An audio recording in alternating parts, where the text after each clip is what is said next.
Hey everybody, it's Missy Zarbach here with Free Advice Friday, and today we're going to talk about, who does she think she is?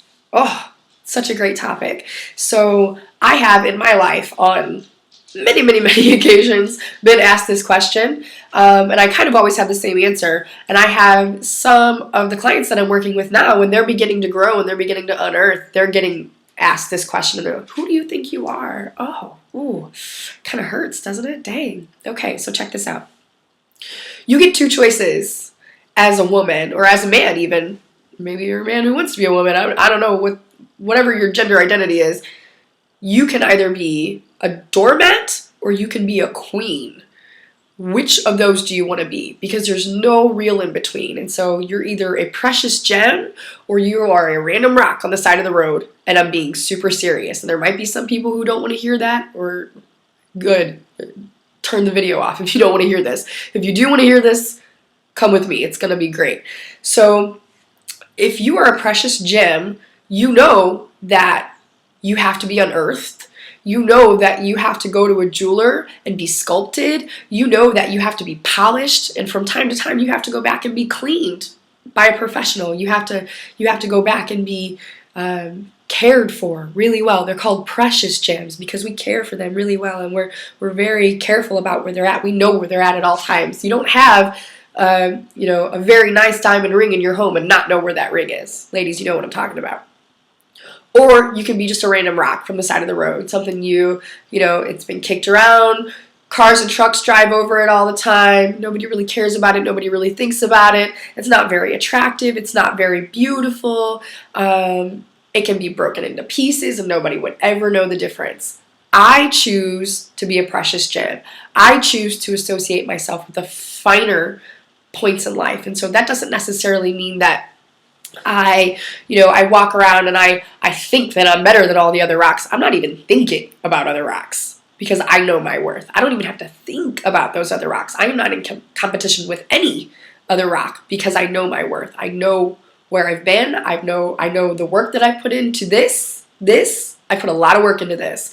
And so when somebody asks you, who do you think you are? Tell them, I'm a daughter of the Most High God. Whatever your association with being very high quality, to being a woman of a different caliber, however you associate that, my answer is a daughter of the Most High God. Your answer might be, I'm a queen, or another answer that I have sometimes is, oh, how come you don't feel this way about yourself? Like, what has happened to you in your life that you don't feel like the very best version of yourself, and you don't feel like you can represent that honestly? What's going on? Let's talk about that. And so you have to know yourself. You have to know where you come from. You have to know what you're made of. You have to know what you're willing to go through to be the best version of you. And then you become extremely confident in answering the question, who do you think you are? I've been told that I was overconfident. Well, do you want to know what would have happened in my life if I hadn't been overconfident at that time? I would still be 40 pounds overweight. I wouldn't be an awesome mom. I would still be going to ladies' nights 3-4 times a week. I would still be in a relationship that didn't serve me because I didn't raise the bar for myself. And by doing that, you absolutely do have to act as if. And something that, we say a lot around my house is faith it till you make it. I had faith in myself before I was who I am right now. I had to pretend a lot, and some people might call that lying, and call it lying if you want to. I don't care what you call it, just do it. You have to believe in your future self in order to come back and make your current and future selves connect. You have to imagine what it's going to be like when you are the person that you want to be in order to make it, and you have to speak it into existence. And so I am a magnificent woman, and the reason that I chose the name Magnificent Woman for my group and the Magnificent Method is because years ago, 6, 7, 8, 9, 10 years ago, I was calling myself Magnificent Melissa. Sorry, I'm not sorry. Sorry that I am legitimately in love with myself. I legitimately love myself. I am not sorry ever for that. So let those haters be mad. Let them be mad and let them sit and watch, because something that my mom used to say to me when I was a girl was that if people are not talking about you, you're not really doing anything with your life. You're not a very interesting person if somebody's not like, what's she doing? Blah, blah, blah, You, all successful people have haters. All beautiful people have haters. All lovely people have haters. There's a saying that's like, have you ever hated somebody so much when they were eating a cracker, they were like, ugh, look at the way she eats that cracker. That's awful. I can't stand it. The sound of her chewing makes me, upset, blah, blah, blah. Let those haters hate. Do not pay attention. Smile at them. Give them your love. Legitimately pray for your haters. I'm so serious. It works so well. Because what haters don't realize, because they won't do any self-work, is that when people are paying attention to you and people are feeding you their energy in any form, and they can be loving you, they can be hating you, you're still getting that energy. They're still building you up. So let those haters hate and let them build you. Why people hate overconfidence? Because, and this might hurt a couple people's feelings. People hate overconfident people because they are underconfident. They don't understand. They literally do not comprehend what it means to be so genuinely in love with yourself that you are like, yes, I am a queen. And yes, I will call myself Magnificent Melissa. And yes, I will have all of the nicest things that my budget will allow because I am constantly upgrading my life and I'm constantly proving to myself what I'm worth.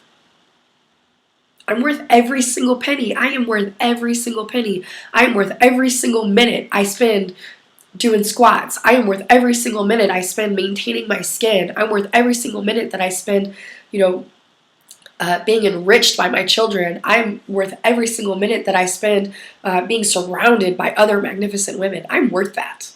Please believe.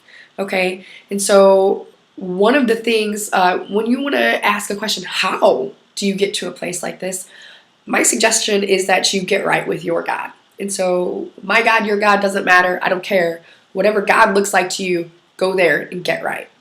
Because if you understand the statistics of the miracle that you actually are, the chances of you being born at this time, in this place, this gender, to those parents is 1 in 400 trillion. I will repeat, it is 1 in 400 trillion. You are a miracle. You are a gift to this earth, as am I. And so if you want to walk around thinking there's 7 billion other people on this planet and you're not special, don't come sit at my table because you don't want to hear what I have to say. What I'm saying is that you are 1 in 400 trillion. Insane statistics there. That's insane.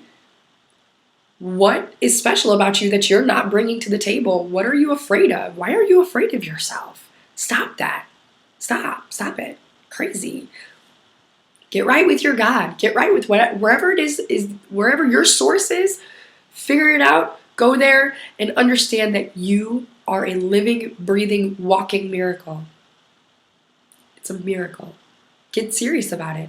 You are a miracle. How does that feel? Let that sit there for a second. I'll sit and wait. Miracle. You're a miracle. Start acting like it. Now, on the end of this, what I want to say is that it is absolutely possible to be a humble diva. It is absolutely possible to be humbled by many, many situations in your life and still have everything else together and be glamorous and beautiful and amazing and be bringing a lot to the table. And so you have to know what your humility tools are. And I'm humbled by my children. I'm humbled every time I feed a homeless person. I'm humbled when I work with somebody whose life is just hard. There are people living hard lives. My life is pretty easy in comparison. That's humbling. I'm humbled by watching people grow all the time and the miracles that they realize that they become. There's a million different places to find humility. You just have to be on that path and you have to be willing to be humble. And I have never met a magnificent woman that hasn't spoken of her humility. It hasn't spoken of how she's left breathless by ordinary, everyday things like trees growing, and flowers blooming through concrete. And, we could use a lot of different cliched ideas, but when it comes down to it, you're not gonna have a good life if you're not humble. You're not. And so please maintain yourself. Please be very high maintenance. Please, go through your life and know who you are, and don't you dare let anybody tell you you're not the greatest thing that ever happened to this planet, because you are 1 in 400 trillion. But let it humble you.